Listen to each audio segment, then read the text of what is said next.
सभी दर्शकों का स्वागत है आज के हमारे 5वें लेसन में, जिसका शीर्षक है एक्सट्रीम हीट। जब हम उस जिंदगी की मूषा में, क्रूसिबल में तपाए जाते हैं और हमें लगता है कि हम हर जगह से हार गए हैं, हम आज के लेसन में देखेंगे कैसे कि वो एक अपॉर्चुनिटी है खुदा और हमारे लिए पास आने की। कैसे हम हमेशा हमारी परेशानियों में खुदा को अपने पास ढूंढेंगे और कैसे हमारी हर परेशानी एक मौका होती है उसके लिए, उसका हाथ हमारी तरफ आगे बढ़ाने के लिए। आइए दर्शकों, अपने लेसन में चलते हैं और देखते हैं आज का हमारा ये बेहतरीन लेसन हमारे लिए क्या लेकर आया है। दर्शकों, आज हम अपने 5वें लेसन में 5वें पार्ट में हैं और हम चर्चा करेंगे वो भयानक या कठिन परीक्षाएं जिनमें से हम निकलते हैं और किस तरीके से जब हम उन कठिन परीक्षाओं में से निकलते हैं तो अपने परमेश्वर को बुरा भला कहने लगते हैं। तो इसके ऊपर हम आज गौर करेंगे और आइए आप हमारी चर्चा का एक हिस्सा बनिए। तो हम एक आयत पढ़ेंगे और मैं तोलानी साहब से गुजारिश करूंगा वो पढ़ें यशाया 53 बाब उसकी 10वीं आयत। तो भी यहोवा को यही भाया कि उसे कुचले। उसी ने उसको रोगी कर दिया। जब वह अपना प्राण दोष बलि करे तब वह अपना वंश देखने पाएगा। वह बहुत दिन जीवित रहेगा, उसके हाथ से यहोवा की इच्छा पूरी हो जाएगी। देखिए, यहोवा को यही भाया कि वो उसको कुचले। यहोवा किसको कुचले? यीशु मसीह को। यीशु मसीह को। ये कौन कह रहा है? यशाया नबी। यशाया नबी इस ये पेशन गोई कर रहे हैं, भविष्यवाणी कर रहे हैं कि प्रभु यीशु मसीह को किसने? यहोवा ने ठहराया कि वो कुचला जाए, वो सताया जाए, वो मारा जाए। आगे पढ़िए उसी आयत के अंदर, उसी आयत को। जब वह अपना प्राण दोष बलि करे, जब वो अपना प्राण, हाँ, जब वो अपना प्राण दोष बलि करे तो वो अपना वंश देखने पाएगा। मतलब वो तमाम कठिनाइयों से, परेशानियों से निकलने के बाद उसको अपने प्राणों का भी क्या करना है? बलिदान करना है। उसी के बाद वो अपने क्या करेगा? वंश देखने पाएगा। वंश को देखने पाएगा। वंश कौन सा हुआ प्रभु का? मनुष्य जाति। मनुष्य जाति। तो इसका ये मतलब हुआ प्रभु यीशु मसीह को भी आसानी से वो चीज प्राप्त नहीं हो गई जो वो उसे प्राप्त करने के लिए आया था। शैतान ले गया था जी। उसके सामने उसने परीक्षाएं रखी थी और उसने साफ कहा था, तू एक दफा झुक के मेरे प्रणाम कर दे तो मैं सब कुछ वैसे ही छोड़ के चला जाऊंगा। लेकिन नहीं, वो नहीं कर सकता था। प्रणाम के योग्य सिवाय यहोवा के और कोई भी नहीं है, परमेश्वर पिता के कोई भी नहीं है। और प्रभु यीशु मसीह ने उसको भगा दिया। तो प्रभु यीशु मसीह ने आसानी से प्राप्त करने की कोशिश नहीं करी। उसने अपने प्राणों की बलि दी पापी संसार के लिए, पापी लोगों के लिए, पापी वंश के लिए, और उसको उसने प्राप्त किया और कठिनाइयों से प्राप्त किया। और सभी मनुष्य जाति इसी चीज को हम देखते हैं कि मूषा में जब हम हैं, उस क्रूसिबल में, उस घड़िया में हम जब हैं और पकाए जा रहे हैं, तो हमें बहुत सी चीज़ों का सामना करना पड़ रहा है। हम लें एक एग्जाम्पल लें और इसका इब्राहिम का। इब्राहिम को कौन से, कितने साल बाद, कब, कितनी उम्र का वो था जब उसको बेटा पैदा हुआ? 99 ऑलमोस्ट 100 का था वो जी। 99 साल में तो उसको प्रॉमिस हुआ था, 100 साल में प्रॉमिस फुलफिल हो गया था। और सारा कितनी उम्र की थी? 90 की। बिल्कुल सही। तो 90 उसकी बीवी 90 साल की थी। अब इस उम्र में बच्चे का पैदा होना, it was impossible ji, was impossible। ठीक है, अब वो बच्चा तो पैदा हुआ, लेकिन प्रभु ने उसको क्या कहा जब वो 12-15 साल का हो गया कि तू अपने बच्चे की क्या कर? कुर्बानी दे। तो वो चाहता तो वो ये कह सकता प्रभु ये क्या, एक तो बुढ़ापे में तूने मेरे को बेटा दिया और तू उसकी भी कुर्बानी मांग रहा है, उस जवान बच्चे की। तू कैसा परमेश्वर है, कैसा प्रभु है। लेकिन उसने अपने ईमान को जताया, उसने कहा मेरा प्रभु अगर कुर्बानी मांगी है तो वो इस लायक है कि वो उसको जिंदा भी कर सकता है। ठीक है कि नहीं? तो हम देखते हैं कि वो 3 दिन की जो मौर्य पर्वत पर वो गया, 3 दिन की वो जर्नी थी। वो सोचता जा रहा था क्या होगा, मेरा बेटा मारा जाएगा, क्या मेरा बेटा वापस आएगा। लेकिन खुदा के हुक्म को वो मान रहा था और इस विश्वास से एक कदम उठा रहा था कि अगर ये मर भी गया तो मेरा परमेश्वर इसको जिंदा करेगा। ठीक है? तो वो परमेश्वर इब्राहिम को ये दिलाना मांगता था, ये जताना मांगता था कि बेटे का खोना कितना मुश्किल है। यहोवा के लिए उतना ही मुश्किल था, जितना शायद उससे ज्यादा मुश्किल था जितना इब्राहिम को इज़ाक की कुर्बानी चढ़ाने के लिए मुश्किल हो रहा था जी। और वो 3 दिन जो उस टेंशन से निकला, उस एगनी से जो वो निकला 3 दिन, वो बड़े मुश्किल के उसके थे। पर अल्टीमेटली हम देखते हैं कि वो मूसा में था, वो क्रूसिबल में था, वो पकाया जा रहा था, प्रभु उसके ईमान को मजबूत कर रहा था। और हम देखते हैं कि अल्टीमेटली वो अपने ईमान में खरा, सोने की तरह खरा निकलता है। सर मेरा सवाल है हाँ कि अभी जैसे आपने बात की है कि उसका टेस्ट हो रहा था, उसको पकाया जा रहा था, जो आज का याद वचन हमने पढ़ा वहां पर लिखा तो भी यहोवा को यही बाया कि उसको कुचले। हाँ। तो प्रभु यीशु मसीह के साथ ये सब कुछ क्यों हो रहा था? ये तो हम एक बात तो हम समझते हैं कि हमारे लिए कि हम सीखे कोई और कारण कि क्यों प्रभु यीशु मसीह के साथ ये। चलिए हम इसको, आपके सवाल को रोकते हैं, एक छोटा सा ब्रेक लेने के बाद इसका जवाब देंगे। तो दर्शकों एक छोटा सा ब्रेक लेंगे और वापस आपके पास लौटते हैं।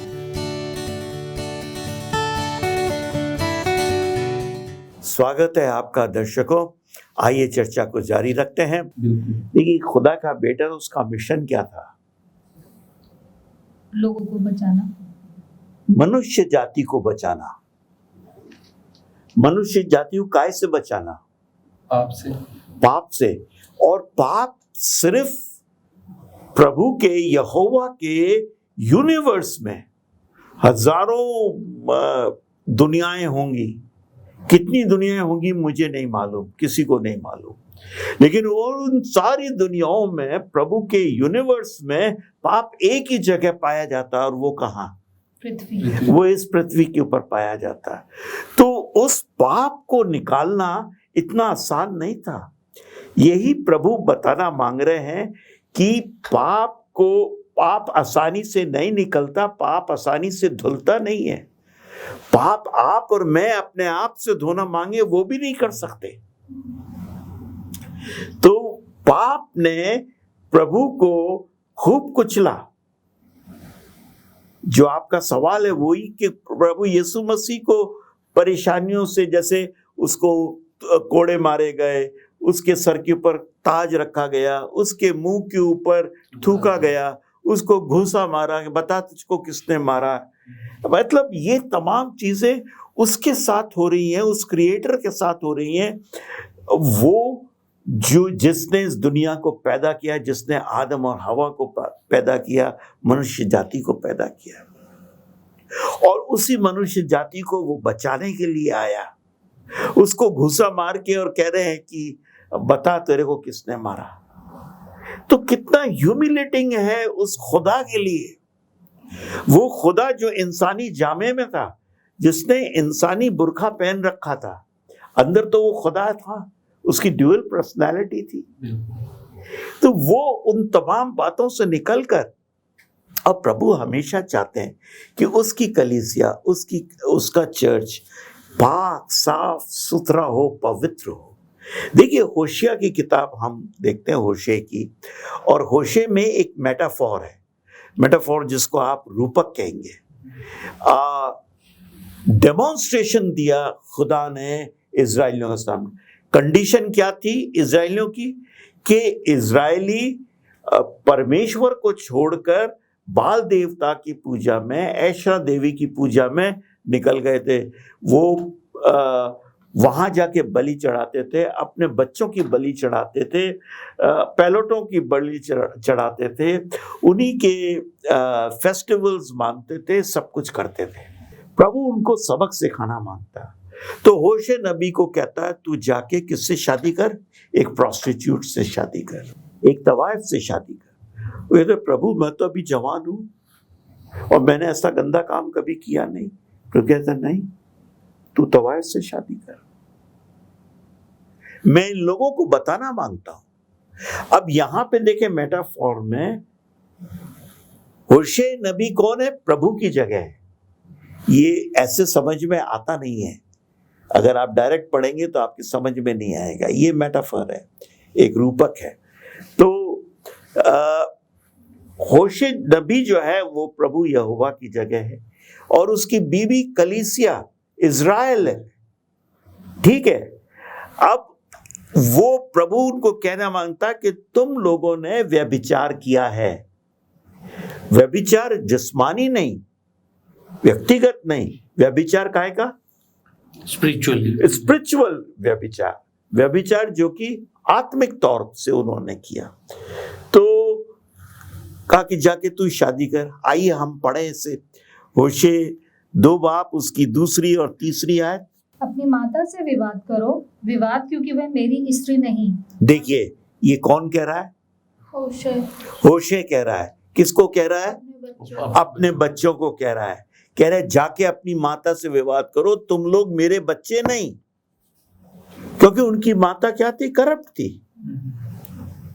कह रहा तुम लोग मेरे बच्चे नहीं। मतलब यहां तक वो स्पिरिचुअली बता रहा है, होशे के द्वारा प्रभु अपने लोगों को बताना मांग रहा है कि तुम लोग आत्मिक तौर से इतने गिर चुके हो, तुम दूसरे के हो गए हो, तुम मेरे नहीं रहे। आगे पढ़िए देखें। वह अपने मुंह से अपने चिनापल और अपनी छातियों के बीच से व्यभिचारी को अलग करे, हाँ, नहीं तो मैं उसके वस्त्र उतारकर उसको जन्म के दिन के समान। ये व्यभिचारी कौन है, उसकी जिससे उसने शादी की है। नहीं, दूसरे व्यभिचारियों के पास ये जाती थी जी, क्योंकि ये तो प्रोस्टिट्यूट थी जिससे उसने शादी करी, तवाइफ थी। जो इसको हम मेटाफर है ना, इसको अब आप पलटेंगे तो इजरायली लोग कौन से व्यभिचारी के पास जाते थे, बाल देवता के पास, बाल देवता के पास। तो उसको तुम अलग करो, अपने छातियों के बीच में से तुम निकालो। परमेश्वर ये उन्हें कह रहा है, ठीक है, वरना मैं क्या करूंगा। आप देखें 5वीं 6ठी 7वीं आयत। उनकी माता ने शिनाला किया है, हाँ, जिसके गर्भ में वह पड़े उसने लज्जा के योग्य काम किया है। हाँ, उसने कहा मेरे यार जो मुझे रोटी पानी ऊन सन तेल और मद्य देते हैं, हाँ, मैं उन्हीं के पीछे चलूंगी। हाँ, इसीलिए देखो मैं उसके मार्ग के कांटों से घेरूंगा और ऐसा बाड़ा खड़ा करूंगा कि वह राह ना पा सकेगी। देखिए मैं उसकी राह कांटों से बनाऊंगा, कांटों से घेरूंगा, मतलब मैं उसको तकलीफ दूंगा। क्यों कह रहा है परमेश्वर, ये क्यों कह रहा है, क्योंकि वो उनसे प्यार करता है। जब आप प्यार कर, अगर प्यार नहीं करता होता तो जा रही है जा, आज की तारीख में वो डिवोर्स कर देता जी। लेकिन परमेश्वर ये नहीं कर रहा, मैं उसके राह में कांटे बो दूंगा, उसको चलते हुए वो चुभेंगे, तब तो वो जाके ये कहेगी कि इन लोगों से बेहतर तो मेरा पहला पति है। पहला पति कौन, यहोवा खुद। उसके घर में मेरे को अच्छा खाने पीने को मिल रहा था, इज्जत मिल रही थी। आइए इसके आगे वाली आयत पढ़ते हैं, 8वीं और 9वीं आयत। वह ये नहीं जानती थी कि अन्न, नया दाख, मधु और तेल मैं ही उससे देता था। हाँ, और उसके लिए वे चांदी सोना जिसको वो बाल देवता के काम के लिए आते थे मैं ही बढ़ाता था। हाँ। यह कारण मैं अन्न की रीति में अपने अन्न को और नए दाख मधु के होने के समय मैं अपने नए दाख मधु को हर लूंगा और अपना ऊन और उस सन भी जिसमें वह अपना तन ढकती है मैं छीन लूंगा। देखिए, मैं दाख मधु छीन लूंगा, मैं वो ऊन छीन लूंगा जिससे वो अपना तन ढकती है, वगैरह वगैरह। परमेश्वर कह रहा है मैं उसको, उससे तमाम जो चीज़ें मैंने उसको दे रखी हैं उसके प्रोटेक्शन के लिए, उसकी भलाई के लिए, वो सब मैं उससे ले लूँगा। हम इसे कंप्लीट करेंगे। 10वीं आयत एक और पढ़ दीजिए और फिर हम एक ब्रेक लेंगे।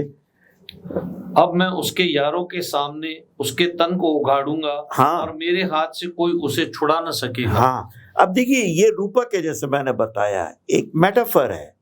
परमेश्वर यहोवा है।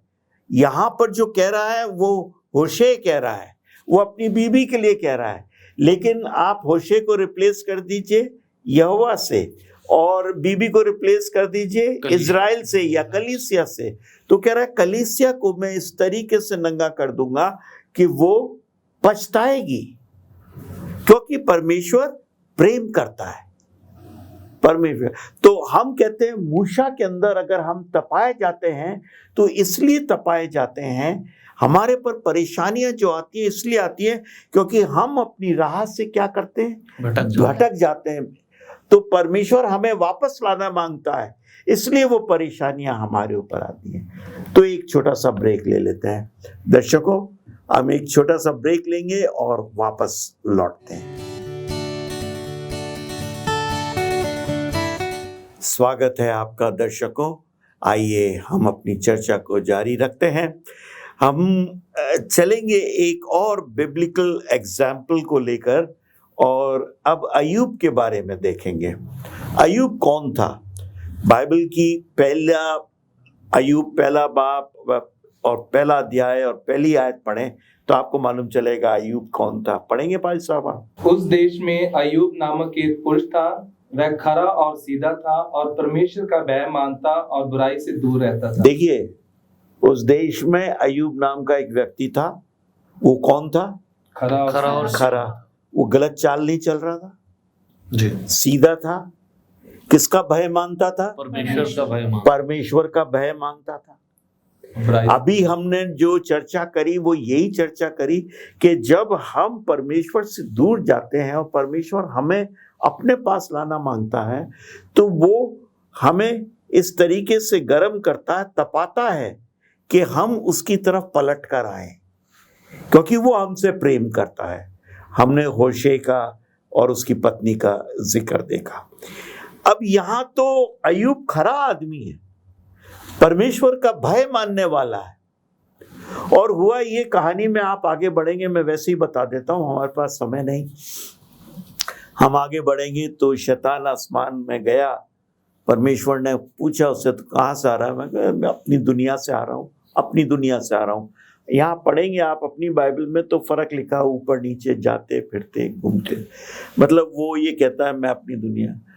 तो परमेश्वर ने चैलेंज किया कि जिस दुनिया को तू अपनी बोल रहा है उसमें मेरा एक आदमी है, मेरा बंदा है जो मेरी सेवा करता है, मेरे भय में रहता है, खरा आदमी है, वो अय्यूब की बात करता है जी।